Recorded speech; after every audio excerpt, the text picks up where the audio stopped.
Okay, it's time to kick off. Welcome everyone to our first social venture forum organized by Sketch and Queen Mary Social Venture Fund. Sketch stands for Student Knowledge Exchange through Community Hubs.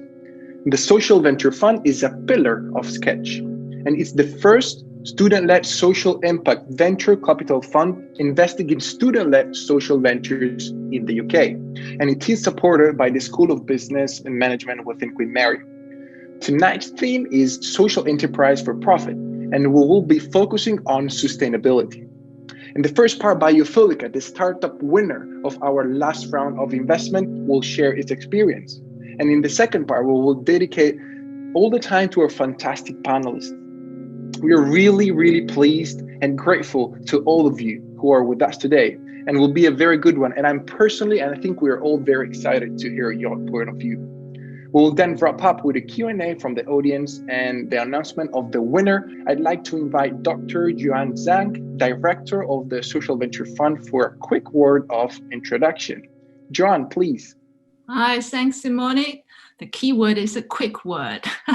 What a fantastic program tonight. So I just want to say congratulations to the team. It's entirely organized by our students from both Social Venture Fund and the Social Impact Unit. So students from different disciplines and different schools. So there's a brainchild of everyone, and we're delighted we get a big panel to join us tonight to discuss sustainability, and particularly looking forward to hear Mira, the co-founder of, the founder of Biophilica, to join us, share her experience. Is also the winner of Queen Mary Social Venture Fund, the first competition. So let's start. Back to you, host. Thank you, Joanne. Now, I'd like to invite my colleague, Catherine. Yeah, thank you, Simon. Now we are going to kick off this event with Biophilica and their founder CEO, Mira Named.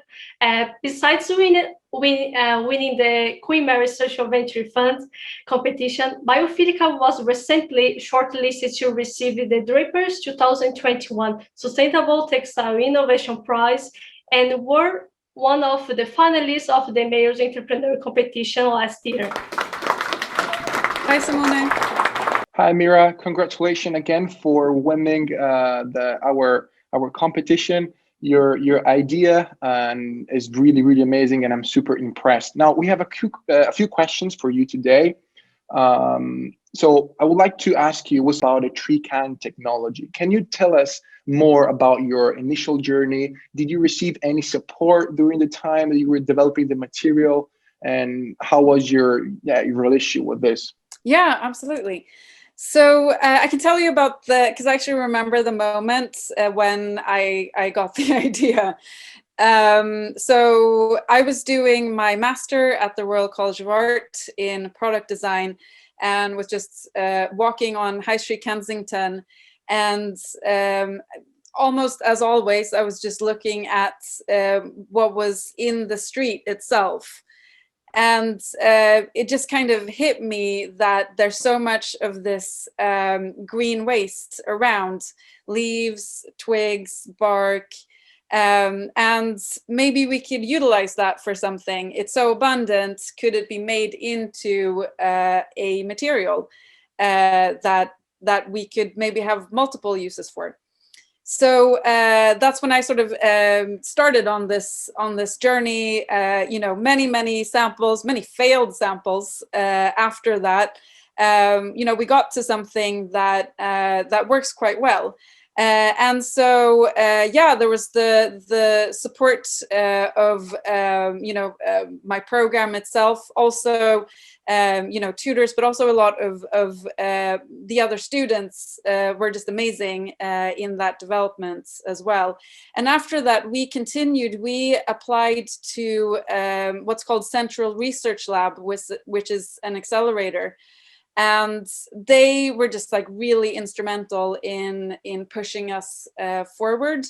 And so, I can also just really warmly recommend them that, if you have an idea for a prototype, and maybe that's, you know, something to work with together with the designer.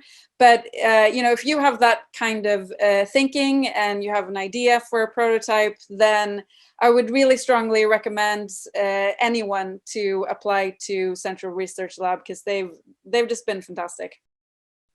Nice, thanks. That is really insightful. So we know that gathering investments can be challenging, especially for like social enterprises. So how important was your previous experience in building Biophilica in terms of like developing your technology and gathering investments outside the UK?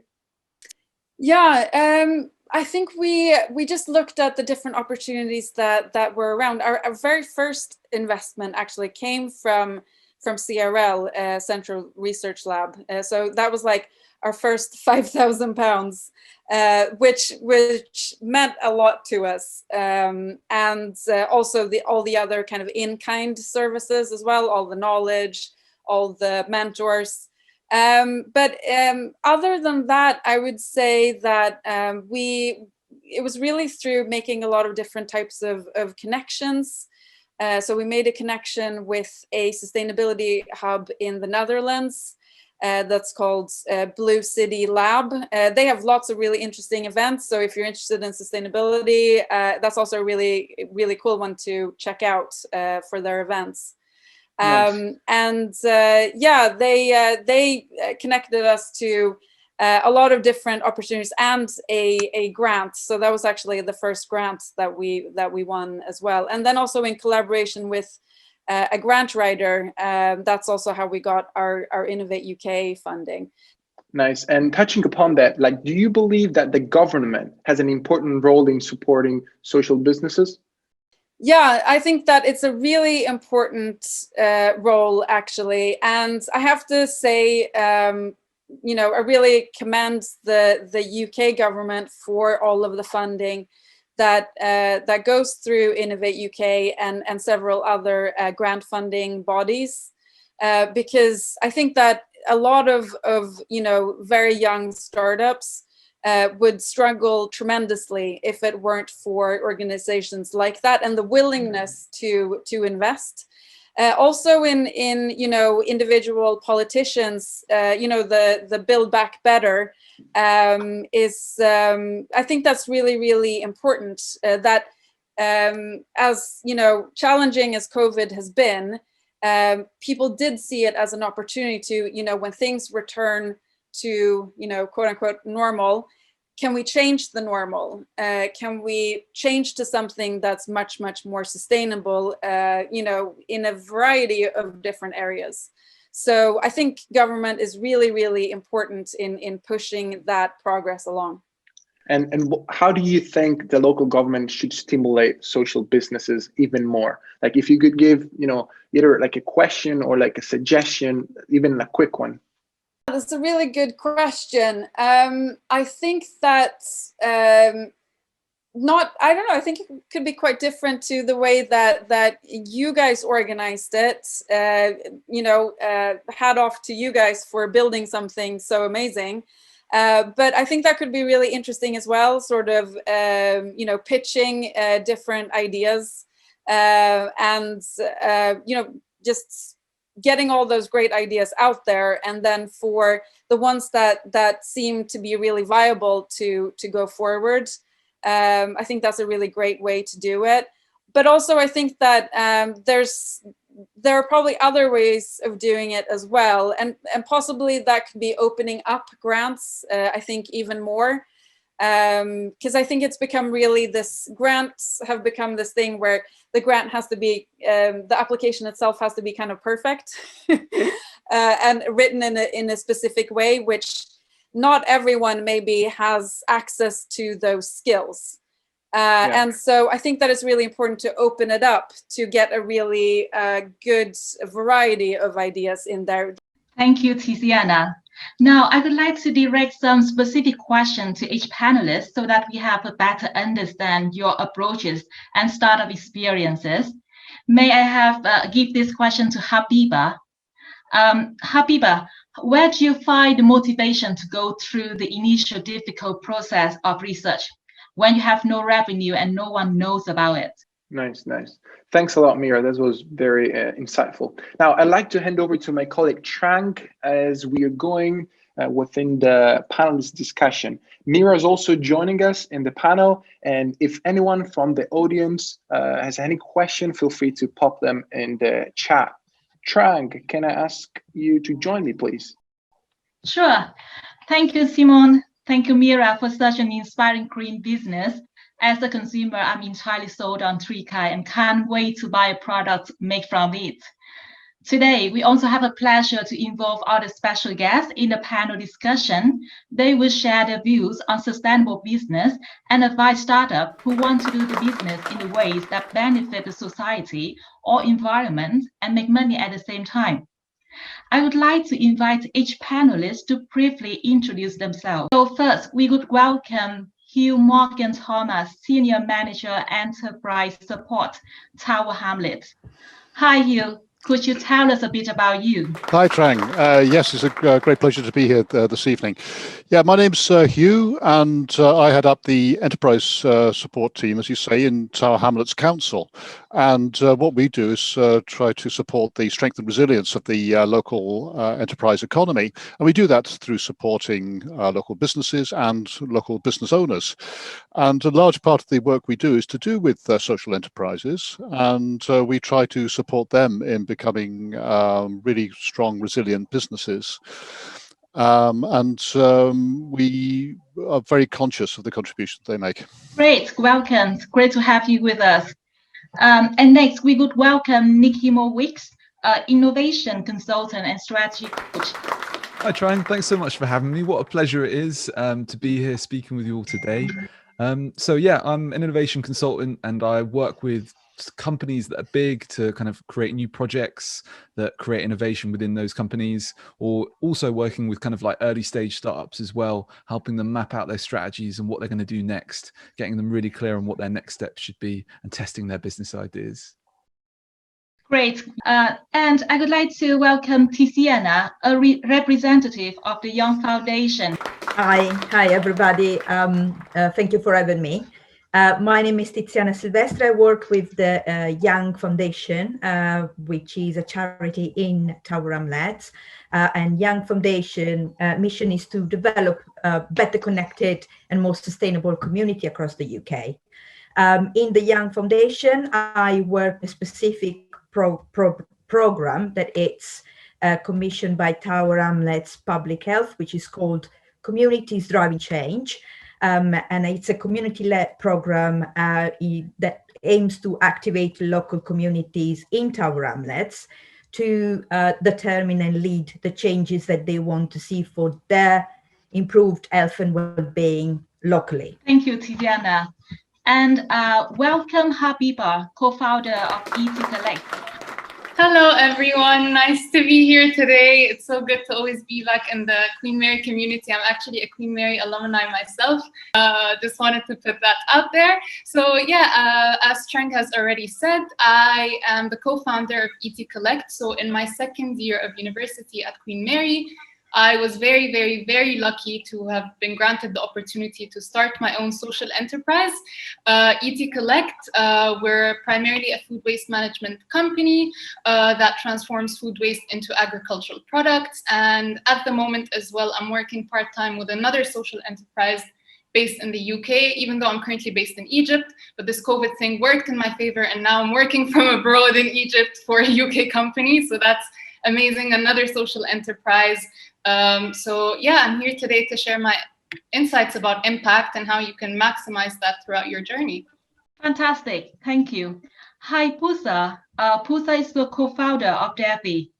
Hi everyone, I'm Pooja. I'm the CEO of Devi. Devi is a digital coach that helps parents of young children understand and manage their children's behavior and build their social and emotional skills in the process, and hopefully feel less stressed and overwhelmed with parenting as a result.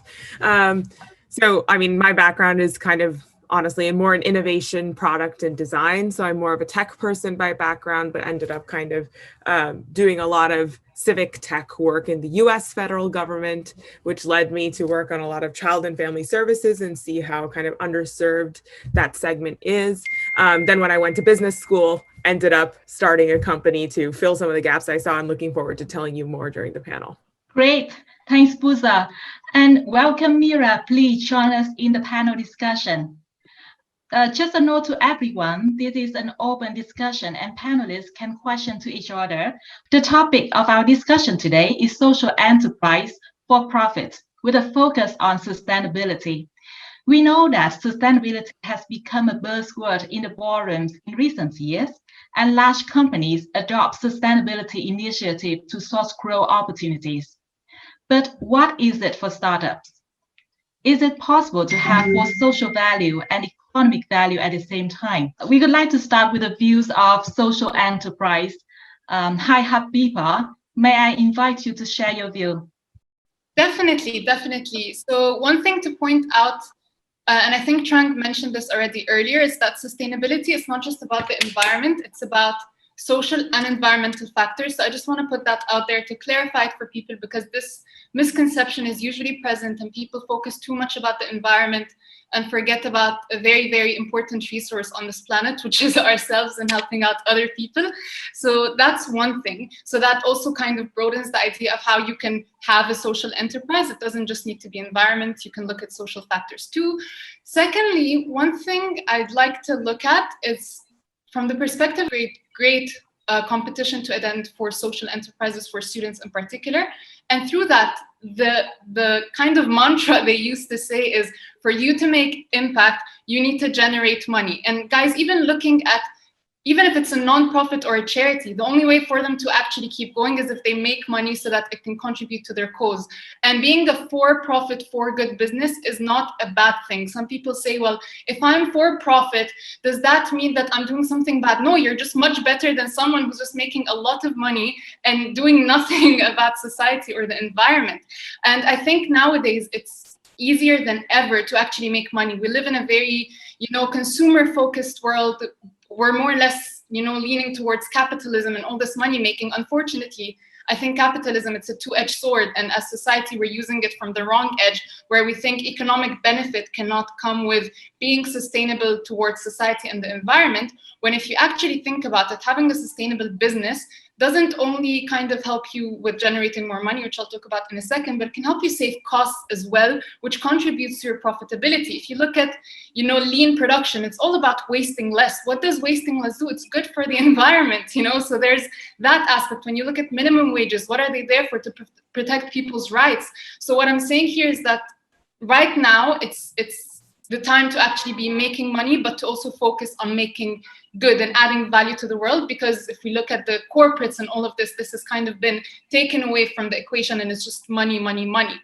And on the other side, one thing with sustainability that I want to tell any entrepreneur who's going into the sustainability sector, not to get kind of put down by the downturns you're going to face and to automatically associate them with sustainability. A lot of the times, a business that's not working out in the beginning, it's purely because you're a startup, not because you're a sustainable startup. And I've seen so many people tell me, because I'm a sustainable business, I don't think I'm making money. And I'm just, no, you're just a business, point. And that is going to happen to you. If you think back to tech, you were changing people's mentalities years and years ago when tech first came about, but now the richest people operate in the tech industry. And I'm telling you, sustainability, if you stay in there for the long haul, you will be making some good money, because it is generally the future. As cliche as it sounds, that's what I really believe in. Thank you, Habiba. Very interesting point. Hi, you. In the view of council as a whole and enterprise team, so how do you define the social impact? Do you agree with Habiba's point? And how do you see the role of social enterprises to make the social impact? Yeah, sure. I'd certainly agree with what Habiba has said. And I'd add to what you said in the sense that, like all businesses, startups are very, very difficult. Most startups fail, as everybody knows. But if you've got the entrepreneurial dream and you want to achieve something, you want to achieve something for society as well, sometimes you need several starts and you learn something each time. And then eventually you'll get something which really works well. Now, as for the council, we see value in what all businesses do, because all businesses that are in Tower Hamlets and are successful will employ people, and we can get business people to actually work together to some extent to actually support the enterprise economy. So we see value in all businesses, and we define value in certain circumstances for certain things the council does. If we are looking for social benefit in the people that we choose to work with us in contracts, that involves looking at the social benefit which they say they can bring and assessing it. The big thing which, as I say, which we find is in social benefit is employment of local people, which acts directly to combat local poverty and make sure that people have a decent life here. Social enterprise, yes, incredibly important. And we see social enterprise as important because it can draw people together in actually creating the social enterprise and running the social enterprise, which is of benefit to people involved with that, but also because of the community aspects, obviously. And we are very happy to support a whole range of different social enterprises in the work that we do. Thank you, Hugh. We will talk about what kind of support are there for the social enterprise to approach. Then now I would like to hear the strategic perspective from Nick. Can you share your view about this? How is it possible to make a sustainable business make good money? Yeah, really good question. And I totally agree with what Habiba was saying. I think that people need to realize that it's really hard just to make a business full stop. And if you're putting the constraint on top of that it has to be sustainable, and that's where it has to start, that can make things, I think, a little bit more difficult. So I think what you need to do is always start with the customer and go, what is the customer trying to do? And how can I help them solve a problem that they truly have? You don't always, well, I say you have to start with the customer. You don't have to start with the customer, but you have to end with the customer. So if you, for example, have got an idea about a sustainable new kind of material that you want to develop, that's great. But if then you have that idea, but then you need to go back to the customer and find out what is the problem it's going to help them solve. I'm just thinking off the top of my head now, it's like the glue, you know, the Post-it notes, sticky notes, right? So they found the way that this came about was they created some glue that wasn't sticky. And then they were like, what are we going to do with this? And then they put it on the back of the notes and they went, great. And then they sold it to people because that solved a problem that people really had. So if we want to create sustainable businesses, we need to be thinking about what problem we're going to help people solve. If we can do that, I think we can create a lot of value. Cool. So I think that we talk and we define that there's a big opportunity for the social enterprises go after the social problems. And then what are the challenges for sustainable business to be profitable? What are the challenges there? So may I have this question for Mira? Could you share what kind of challenges do you think for Biophilica? Challenges in terms of how we combine sustainability with for-profit. I don't think.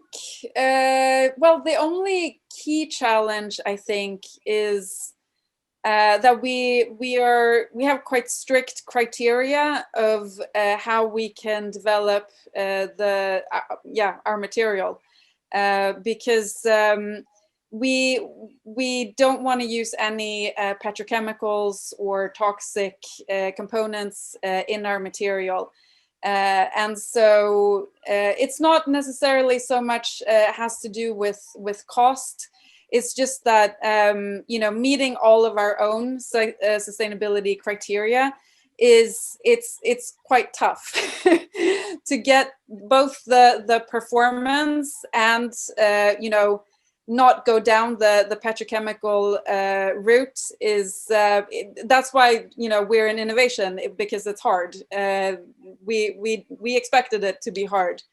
So that's one of our key challenges. Otherwise, I wouldn't really say so far anyway that that we've had any other challenges that I can think of in that area. Yeah, absolutely.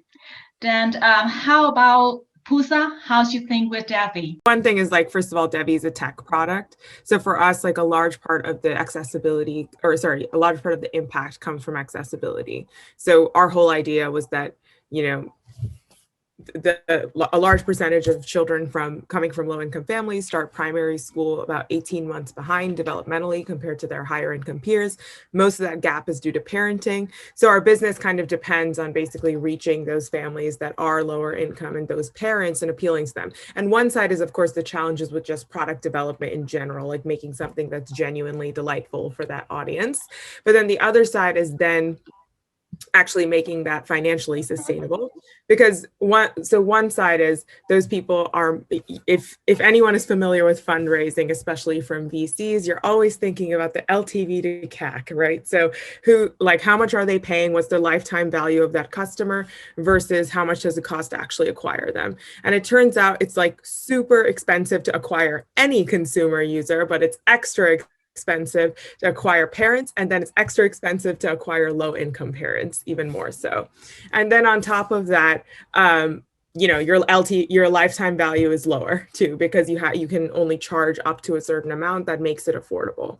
And so, like, one side is, then you end up innovating on both sides, right? You have to innovate based on how you're actually going to reach those users, which meant that we spent a ton of our time trying to figure out, like, what are partnerships that we could work with, whether that's childcare centers or healthcare providers or whatever, that even if they're not paying for the product, are the ones who are connecting us with them. And then the other side is like, okay, then how do we increase the lifetime value of those users? And so doing a lot of experiments around pricing to be like, actually, what is the maximum that these people are willing to pay? How do we tier the different services so that, you know, like things that are lower cost to provide, we can provide cheaper, you know? So basically you end up doing, in some ways it makes you extra startup-y. You end up being like much more innovative in kind of every aspect of what you're doing. So it's kind of a helpful, I guess it's a helpful constraint to have, but it does definitely make it harder. Oh, thank you. So we see a lot of challenges then. What are the advantages of startup? So what advantages are there for them to go after the social problems? Startups can show great flexibility. They're not trammeled by the way of doing things for ages, which everybody who's been experienced in running a certain business is used to. They can be flexible. They can find solutions in all kinds of ways. But also, it's the variety of startups which is important, because you've got a whole lot of people coming at different societal issues, and with luck, the people can make an individual response. But they can also get together. They can network. They can discuss things. They can try to work out common issues together. So startups are vital. They're vital certainly to our economy in general, but also to these very things we're talking about finding solutions which will make people a good living. Thank you. Then I would like to ask Tiziana, because I know that you're as the project coordinator for the CDC program. Then you're also responsible to gather information from the community and needs and social problems. So what do you define the advantages of the social enterprises? I'm talking from a point of view of a charity that works in the community since a long time. And the community is driving change started in 2017. So we had the time at the very beginning of the program to go around and ask people and organizations. So that is the strength of the community's driving change.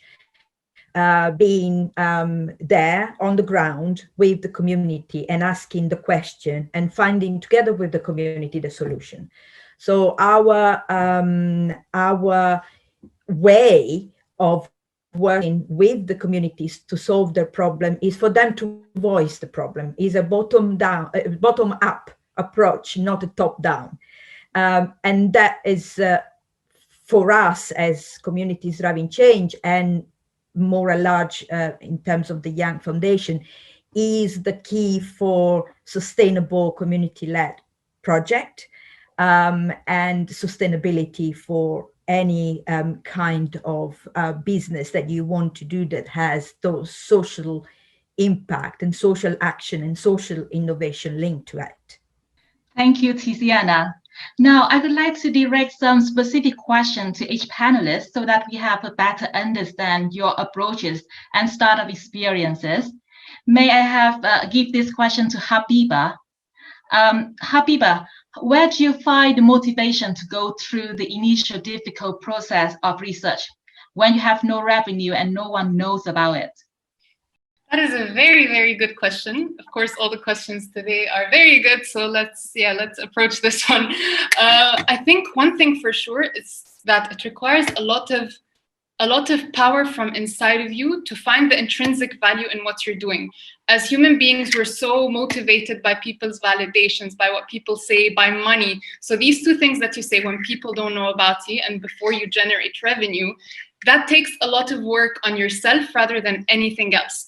It requires you to push yourself to go and actually do the research when no one is telling you to go do it. And the way I think you can do this, I'd say maybe 3 different ways. The first thing would be to actually push yourself to go on the ground and validate your idea.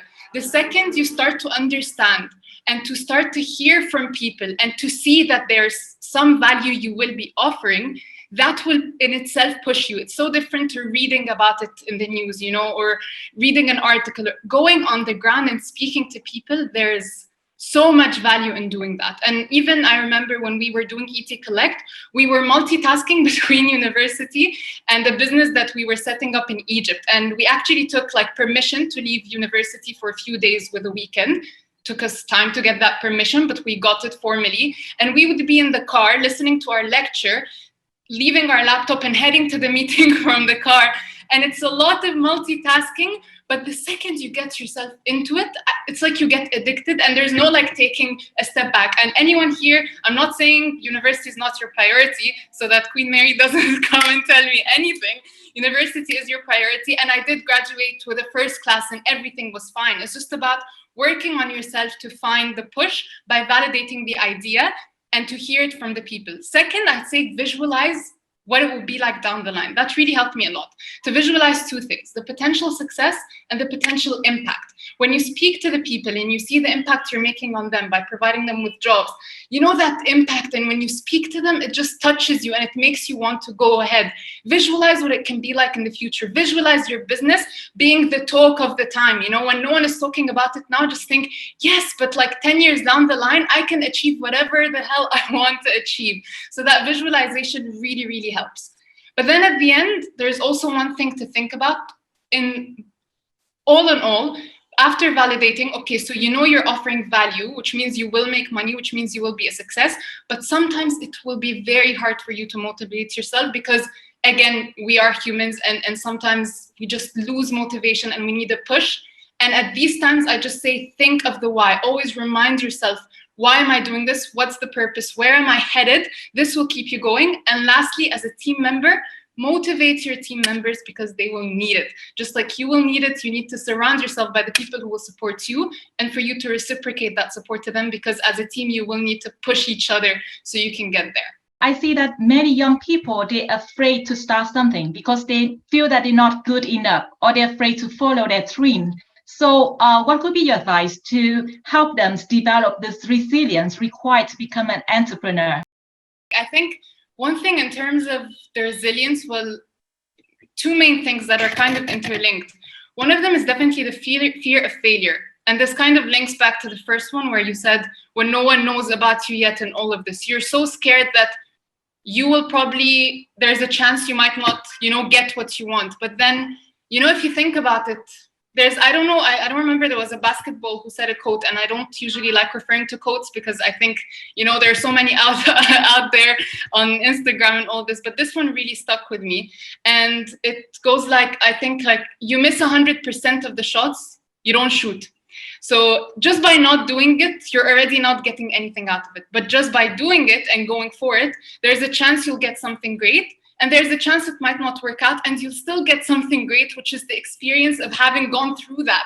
You know, starting your own business, you develop so many skills, you know, like you become in charge of finances, sales, you have to do so much, and that on its own is invaluable in comparison to any failure you might potentially face. So try to eliminate that fear of failure. I'm guilty of that. I've been working on it and I still have it, and I think it's completely fine. But acknowledge it and find ways to work on it and become comfortable with failure. And I failed in so many things, you know, countless things, and I'm only 21. So if I don't get comfortable with it, that's just going to stop me for the rest of my life. I'm not going to let that happen, and neither should anyone. Just push through. Second thing is, don't care what people think. If you're going to be too focused, I want people's validation. I want people to say this is a good business, or I'm afraid people will talk about my business after it fails. You're just going to stay in your box, you know, just go for it. They're not going to remember in 5 years. I promise you that. Sometimes we give ourselves too much credit that we're super, super important. Yes, of course you matter and everything, but like in 5 years, no one's really going to be thinking about that failure that you did a while ago. But there's a higher chance that if it does work out, they'll be talking about something else, and that's your success. Or even if that first thing didn't work out and that 10th thing works out, they'll be talking about that. But just remove people's opinions from your heads, and it will come over time. I think that we should have a more interest in how to build the innovation, how to build the idea. Then I would like to consult an expert. Hi, Nick. So we all know that the sustainability is about reserving the world, while the innovation is creating new things to change the world. So can we have both, or must we choose between them? So something that I like to think about here is, so let's define innovation, because this is the type of word that we use a lot, but no one really knows what it means. So innovation for me has kind of three main parts. So the first part is kind of like invention. This is coming up with ideas and then turning them into reality, right?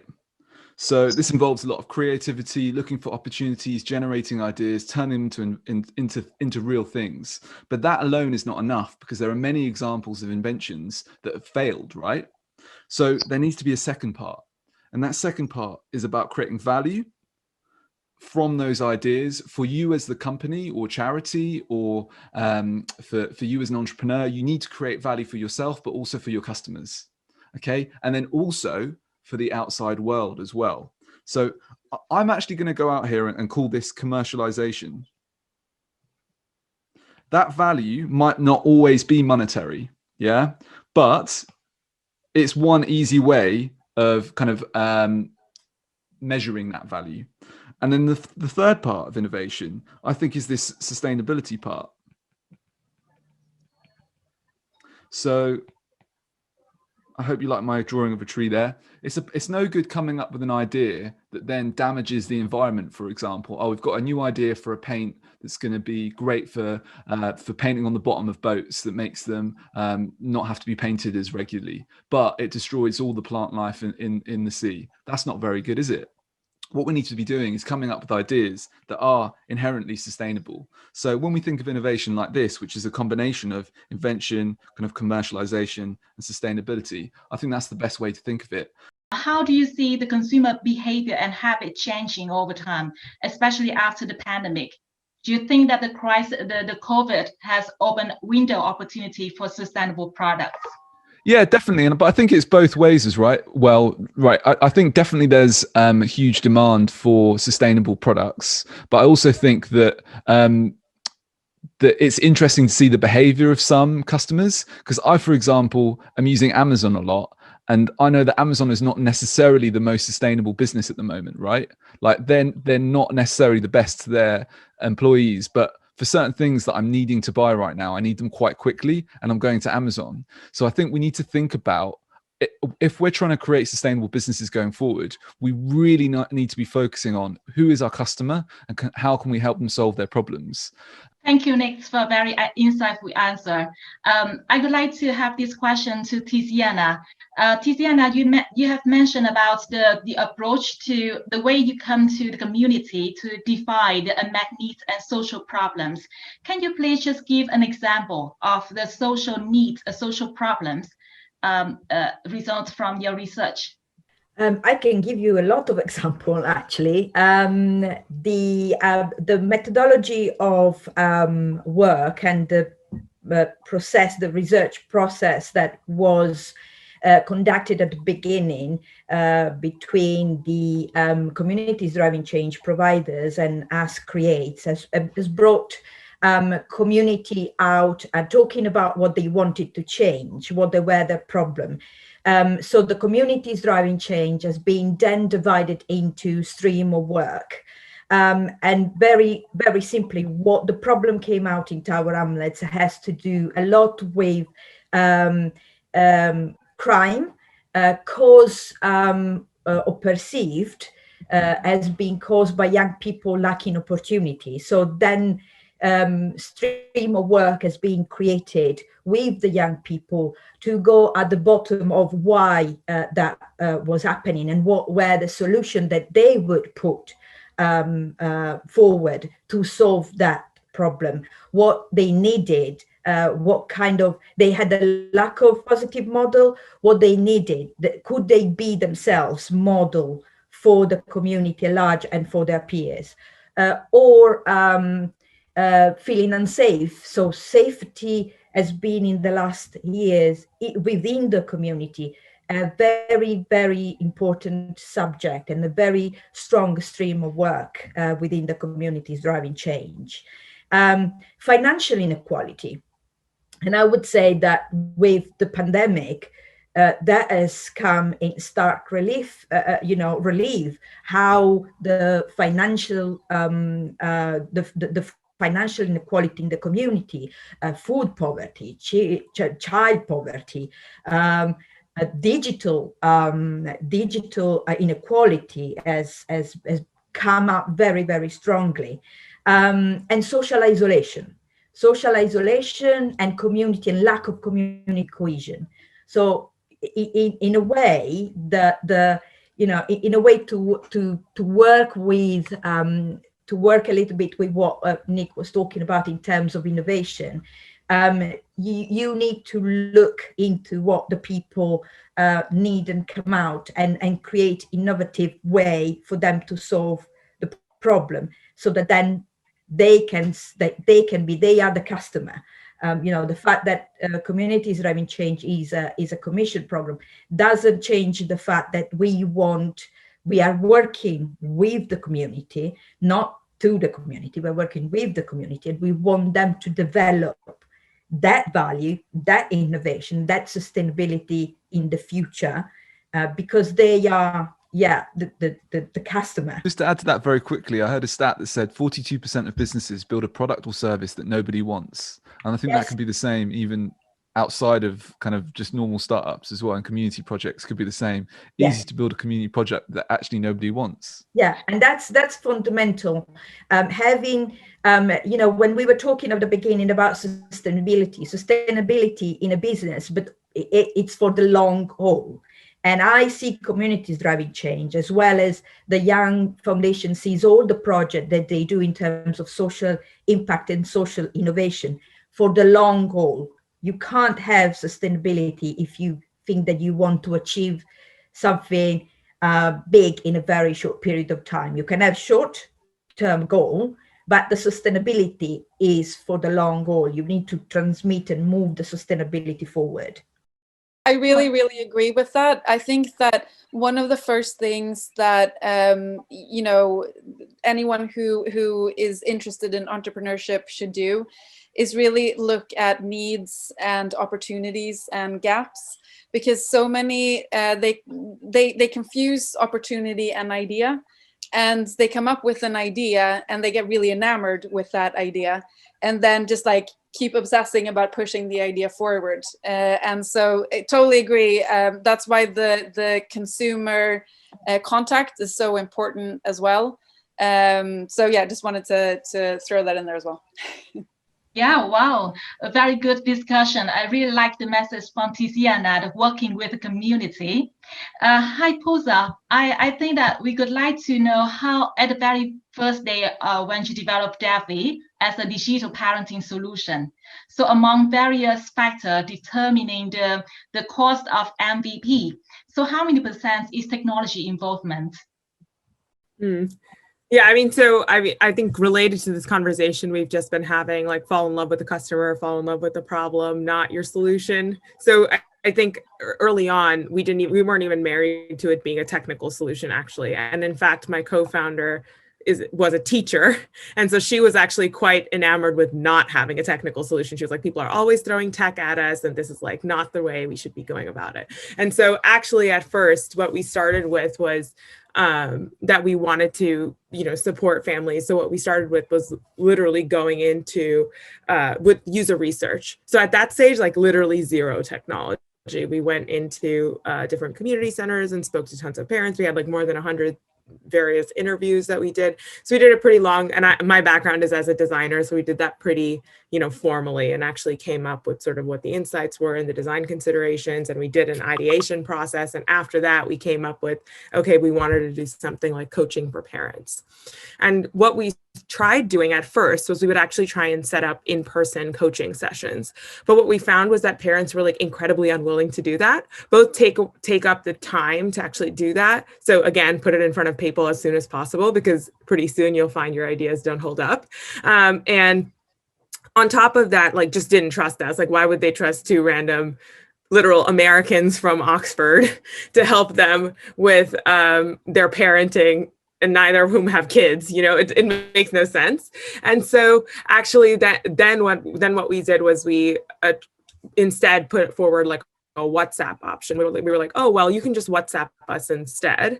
And then we found that it went from like 2 signups to like 80 every time we went out. So we were like, okay, so like we're onto something there. And so we started out with WhatsApp, and we were doing like and we were experimenting with new things every week. So we literally would have a Google Doc that had kind of a script that we were going to try and follow with parents.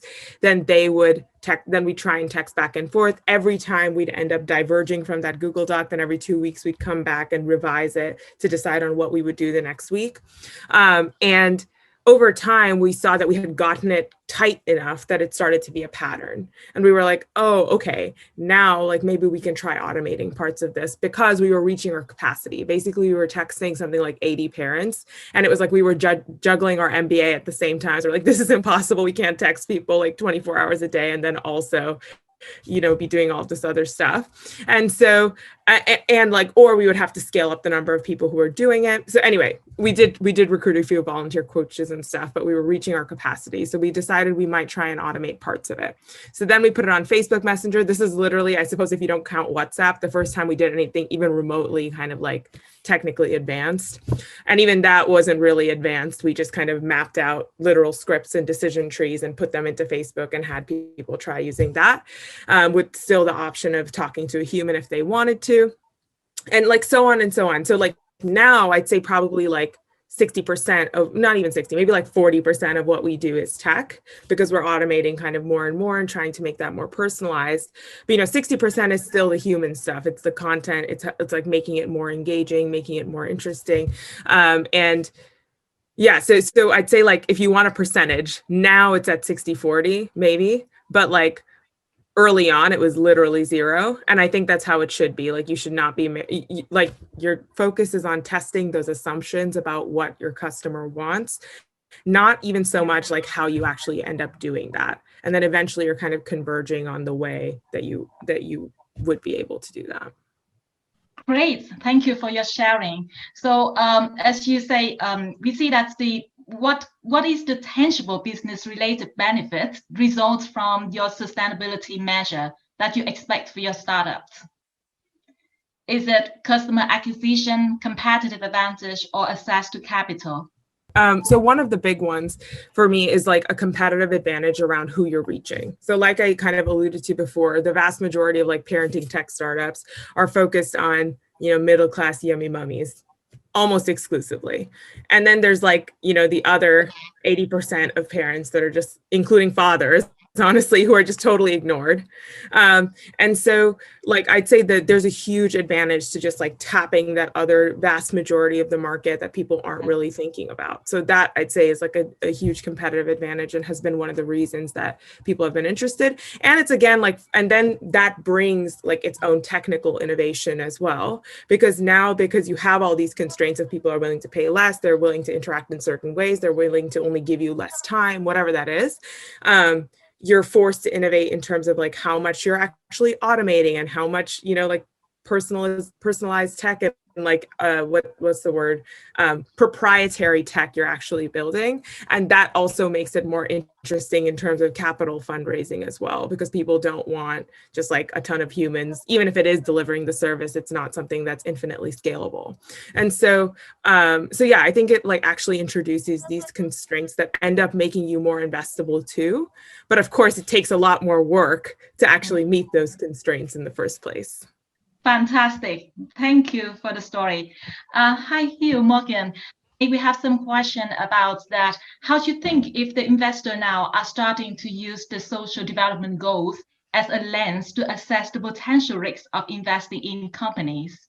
Yeah, that's an interesting one, that is, because if you're talking about the risk profiles of a particular investment, obviously that is different from generally the idea of risk profiles for the whole range of investment activity which an impact investor can do.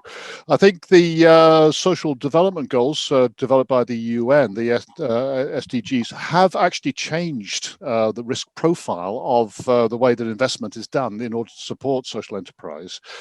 And it's done it in this way. I mean, if you're looking at the whole gamut of the SDGs, it can help the investor to actually identify their own goals within the whole global activity which they could do. They can assess investees rather better by looking at them against the goals. There's also the diversification, if you like, of investments which is possible through the SDGs. Also, international comparisons are easier.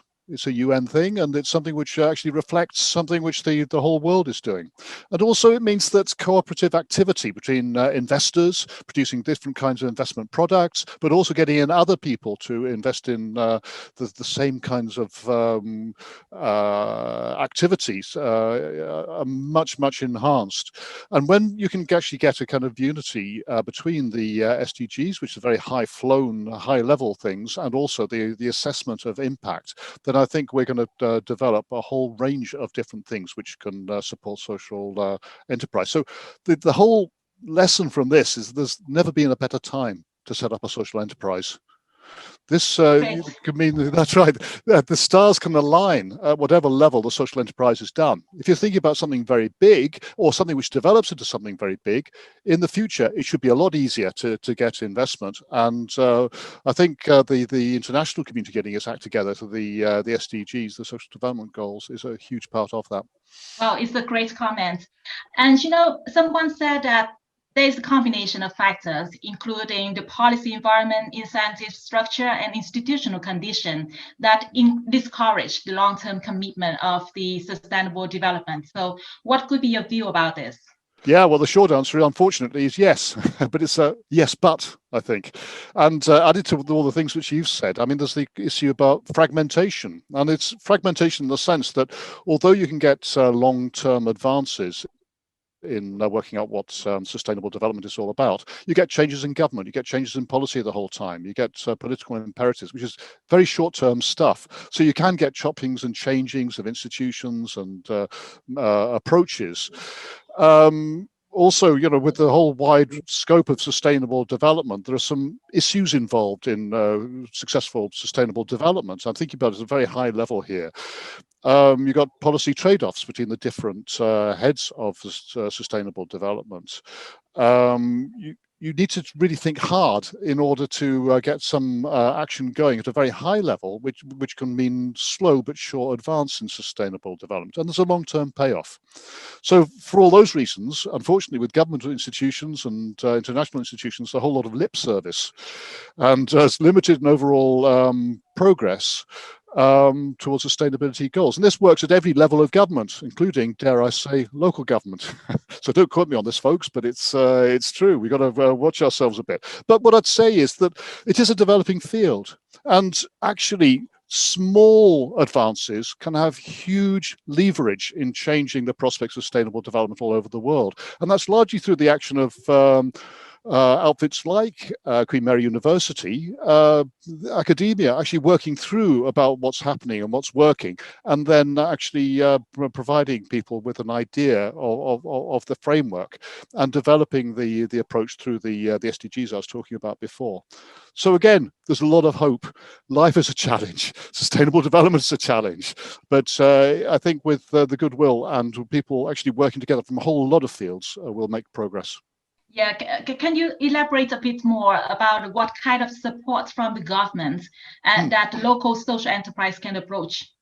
Well, there's quite a lot which national government does, and I would say again, there's a health warning about this, about great announcements of things, but actually less which actually results from that. But the government can work a lot in procurement, buying in goods and services. I mean, government is a huge buyer.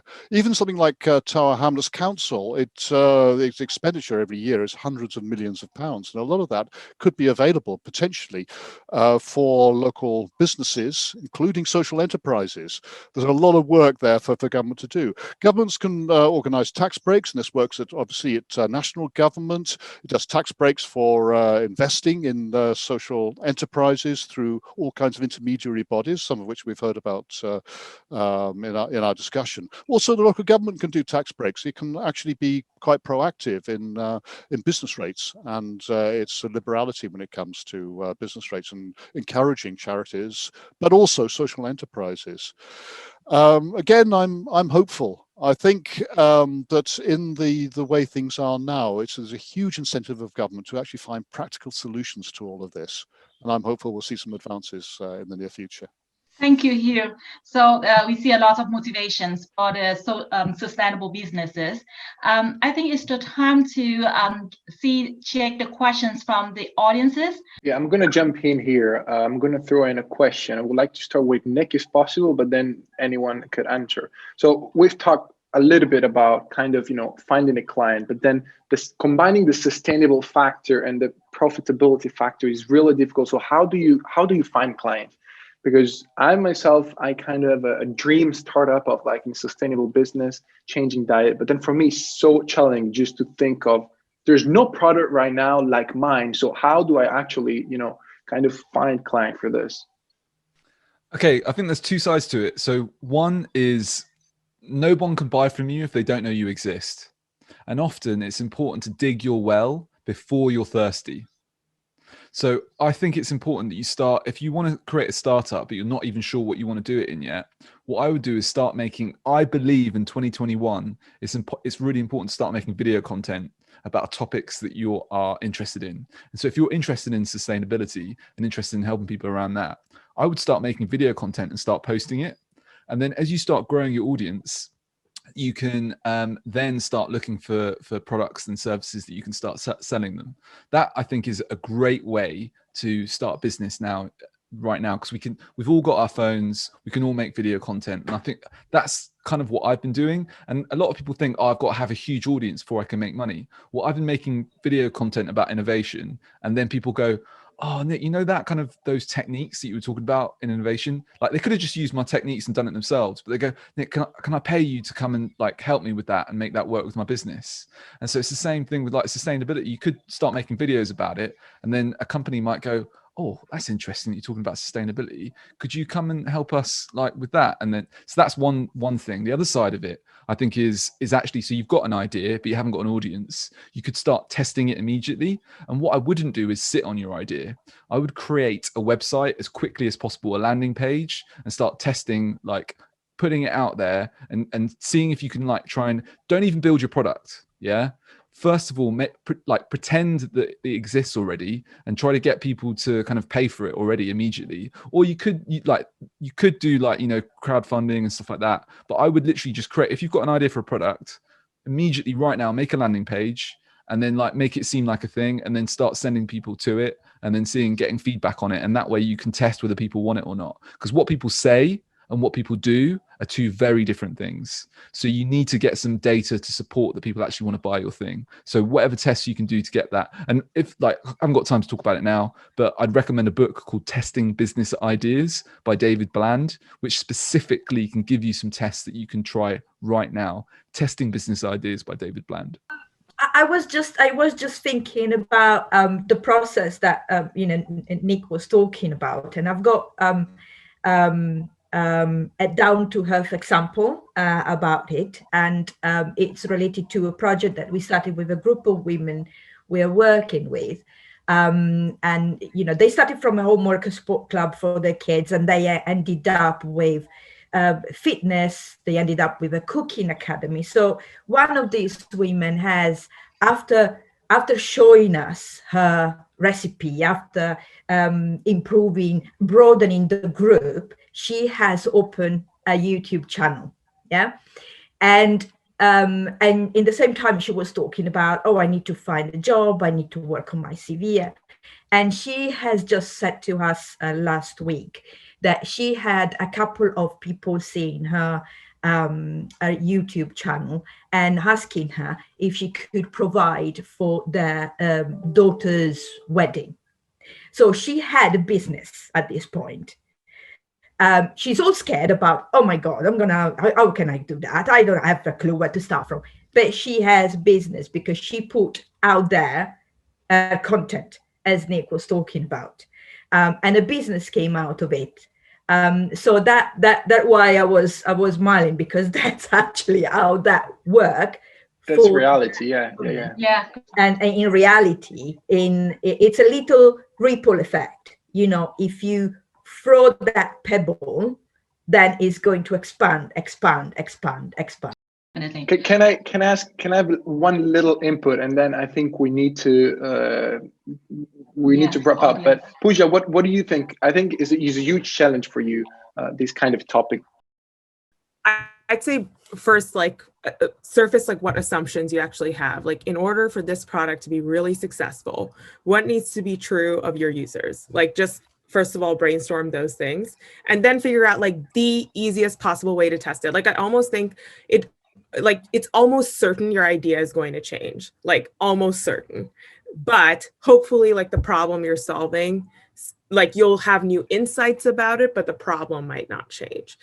Or you might find there's a new you'll find that group of users that's oh my God, this is my problem, I need it solved tomorrow. And so I would first of all, surface what those assumptions are, figure out how you're going to test them. Maybe it's through a landing page, maybe it's through content, or maybe it's literally just through I don't know, sending out an email blast to the Queen Mary student community and being hey, who's interested in this? You can answer these questions so easily with very, very little effort most of the time to start. So that's a good one. Main thing is build nothing that takes a ton of effort until you've validated those basic things.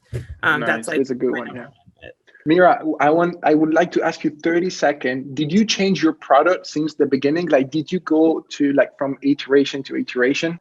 Yeah, I was just thinking about that. So I think that product development is slightly different from material development, because what you end up with is quite different. But to answer your question sort of in a very quick way, yes, it has most definitely changed. And it's changed both in formula and also in processes.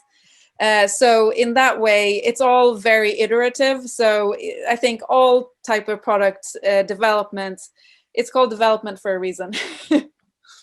All right, it's time to wrap up. Really congratulations again. Thanks everyone for the great success of the event. I hope you enjoy.